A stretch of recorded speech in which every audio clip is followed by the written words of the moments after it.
ആദ്യം നമ്മൾ ബൈക്കിൽ പോകാമെന്നാണ് പ്ലാൻ ചെയ്തത്. പിന്നെ ഈ മഴപ്പാറ്റിൽ കണ്ടപ്പോൾ ഞാൻ ചാടി കാറിൽ കയറി. അപ്പോൾ ബാക്കിയുള്ളവർ നിങ്ങൾ എങ്ങനെയെങ്കിലുമൊക്കെ വാന്ന് പറഞ്ഞ് ഞങ്ങൾ ഒരു 4 പേര് പോയിക്കൊണ്ടിരിക്കുകയാണ്. കാറിൽ കയറിയപ്പോഴാണ് ഓർത്തത് ആർക്കും ലൊക്കേഷൻ അറിയത്തില്ല. എന്നിട്ട് നേരെ കല്യാണപ്പെണ്ണ് വിളിച്ച് ലൊക്കേഷൻ ഇട്ട് തരാൻ പറഞ്ഞ് ഇപ്പോൾ അത് നോക്കിയിട്ടാണ് പോയിക്കൊണ്ടിരിക്കുന്നത്. കല്യാണപ്പെണ്ണ് വേറെ ആരുമല്ല, നമ്മുടെ കൂടെ തന്നെ വർക്ക് ചെയ്യുന്ന സുകന്യയുടെ വെഡ്ഡിങ്ങാണ് ഇന്ന്. അപ്പോൾ മറാഠി വെഡ്ഡിങ്ങിൻ്റെ ചടങ്ങുകൾ അങ്ങനെയൊക്കെയാണ്. അപ്പോൾ അതൊക്കെ ഇങ്ങനത്തെ നമുക്ക് പുതിയതായിട്ടൊരു അനുഭവമാണല്ലോ. അപ്പോൾ എങ്ങനെയുണ്ട് അവിടുത്തെ വിശേഷങ്ങളൊക്കെ നമുക്കൊന്ന് നേരിട്ട് പോയി കാണാം. ഓക്കെ, നമ്മൾ സ്റ്റാർട്ട് ചെയ്തത് ഹിഞ്ചാവാടിയിൽ നിന്നാണ്. ഇവിടെ നിന്നൊരു ഏകദേശം 12 കിലോമീറ്റർ കാണിക്കുന്നുണ്ട്. പിമ്പിരി ചിഞ്ചോവാടി അതാണ് നമ്മുടെ ലൊക്കേഷൻ വരുന്നത്.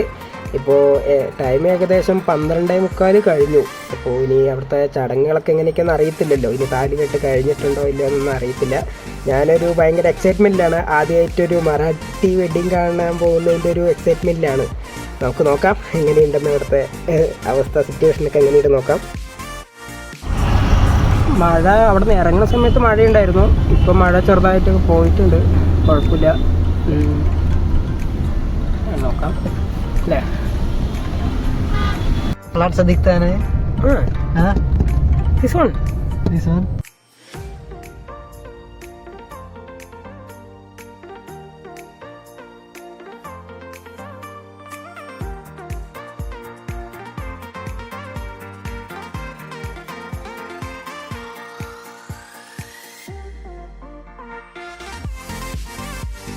അങ്ങനെ നമ്മൾ വഴിയൊന്നും തെറ്റാതെ കറക്റ്റായിട്ട് ലൊക്കേഷൻ എത്തിയിട്ടുണ്ട്.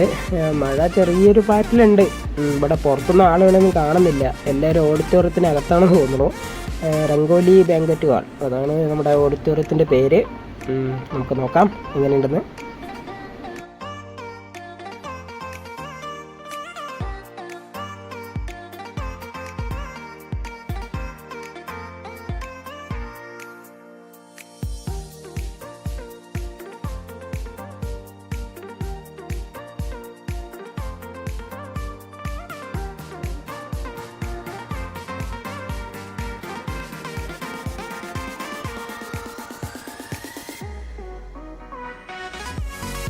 ഞാൻ ഡോർ തുറന്ന് അകത്തോട്ട് കയറിയപ്പോൾ ഇവിടെ ആരും കാണുന്നില്ല. ആകെ ഒരു 3-4 പേര് അവിടെ ഇരിക്കുന്നുണ്ട്. ഞാൻ കരുതി ഇവിടുത്തെ താലികെട്ടും ചടങ്ങെല്ലാം തീർന്നു വന്നു. അയ്യോ ഇതൊക്കെ മിസ്സായി പോയോ എന്ന് വിചാരിച്ച്. പിന്നെ ചോദിച്ചു നോക്കിയപ്പോഴാണ് അറിഞ്ഞത് മുഹൂർത്തം 3 മണിക്കാണ്. ഇപ്പോൾ അവരെല്ലാവരും അവിടെ വേറൊരു ഫംഗ്ഷൻ നടന്നുകൊണ്ടിരിക്കുകയാണ്. പുറകിൽ ഹൽദി ഫംഗ്ഷൻ നടന്നുകൊണ്ടിരിക്കുകയാണ്. അപ്പോൾ ഞാൻ ശരി എന്ന് പറഞ്ഞിട്ട് പിന്നെ വേറെ ഒന്ന് സ്റ്റേജൊക്കെ നോക്കിയപ്പോൾ സ്റ്റേജൊക്കെ ഒരു അടിപൊളിയായിട്ട് അറേഞ്ച് ചെയ്തിട്ടുണ്ട്. അപ്പോൾ അതിൻ്റെ ഇടയിൽ കൂടെ ഇങ്ങനെ പിള്ളേരൊക്കെ കുട്ടികളൊക്കെ അങ്ങോട്ടും ഇങ്ങോട്ടും ഓടി കളിക്കുന്നുണ്ട്. പിന്നെ നമ്മുടെ പിള്ളേരൊക്കെ അവിടെ പുറകിലിരിക്കുന്നുണ്ട്. ഞാൻ പിന്നെ അവിടെ പോയി ഇരിക്കാനൊന്നുമില്ല. ഞാനിങ്ങനെ വീഡിയോ ഓണാക്കി അങ്ങോട്ടും ഇങ്ങനെ കറങ്ങി നടക്കുകയായിരുന്നു. ഇവിടെ നമ്മുടെ ആകാശ് ഇരിപ്പുണ്ട്, നിരഞ്ജനുണ്ട്, പ്രസഞ്ജിത്ത്, രാജേഷ് എല്ലാവരും ഇവിടെ ഇരിപ്പുണ്ട്. ഓക്കെ, ഇനി നമുക്ക് ചെക്കനെയും പെണ്ണും കാണാൻ വേണ്ടി അങ്ങോട്ട് പോവാം.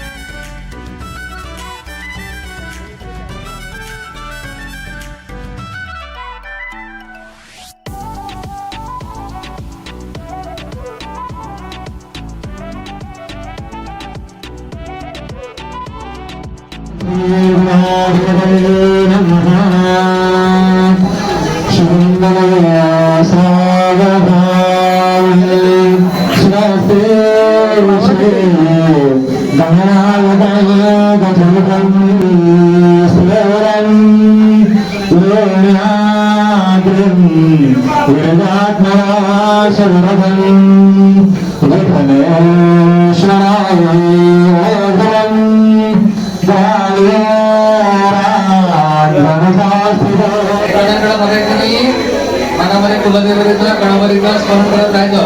समोर त्या अंतरमाटावरती गणपतीचं चित्र आहे, त्या गणपतीच्या चित्राकडे लक्ष असू द्या. तिथे एकाग्रमध्ये करून बघत राहायचंय. दोघांच्या हातामध्ये एक हार द्या. മറാഠി നമുക്കൊന്നും മനസ്സിലായില്ല. നമുക്കെന്തായാലും ഇവിടെ ഒന്ന് ഫംഗ്ഷൻ കാണാം. മാല മാറ്റുന്ന ചടങ്ങാണ് അടുത്തത്. അതിന് വരനെ കാണാൻ പറ്റുന്നില്ല വധുവിനെയും. എപ്പോഴും ചെക്കനെ പഠിച്ച് പോകണം.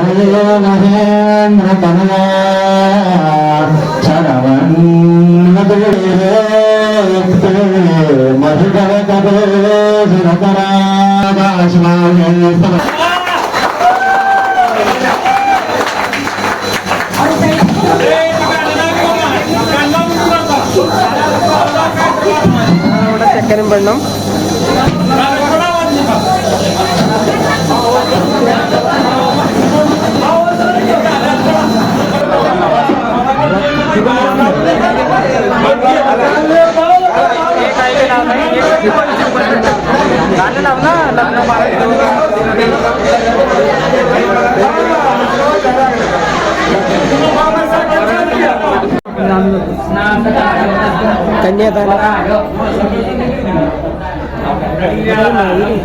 അങ്ങനെ ഇവിടുത്തെ ചടങ്ങുകളെല്ലാം ഏകദേശം കഴിഞ്ഞിരിക്കുകയാണ്. എന്തായാലും നമ്മൾ പൂനെ വന്നതുകൊണ്ട് ഒരു ഭാഗ്യം തന്നെ എന്ന് പറയും, ഒരു മറാഠി കല്യാണത്തിൽ പങ്കെടുക്കുക. അതൊരു അടിപൊളി എക്സ്പീരിയൻസ് തന്നെ ആയിരുന്നു കേട്ടോ. ഇനി 4 മണിയായി സമയം. എനിക്കാണെങ്കിൽ നന്നായി വിശക്കുന്നുണ്ട്. നമുക്കിനി ഇവിടുത്തെ ഭക്ഷണം എന്താണെന്ന് നോക്കാം. ഇനി അതും കൂടി കഴിക്കുക, യാത്ര പറയാൻ ഇവിടെ നിന്ന് ഇറങ്ങാം.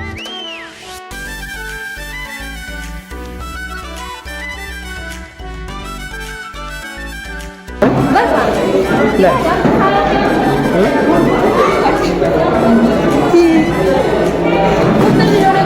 സൂപ്പിൽ സ്റ്റാർട്ട് ചെയ്യാം അല്ലേ? സൂപ്പ് കൊള്ളാം, കുഴപ്പമില്ല. എന്തായാലും നമുക്ക് സൂപ്പിൽ സ്റ്റാർട്ട് ചെയ്തിട്ട് ബാക്കി നോക്കാം. അങ്ങനെ എനിക്ക് കഴിക്കാനുള്ളതൊക്കെ ഞാനൊരു പ്ലേറ്റിൽ എടുത്തിട്ടുണ്ട്. ഇനി ഫുള്ളിന്ന് വെജായിരുന്നു. ഇനി നമ്മുടെ ഒരു പാർട്ടി പെൻഡിങ് ഉണ്ട് വെഡ്ഡിങ്ങിൻ്റെ. അത് 2 ദിവസം കഴിഞ്ഞിട്ടാണ്, അന്ന് നമ്മൾ തകർക്കുന്നതായിരിക്കും.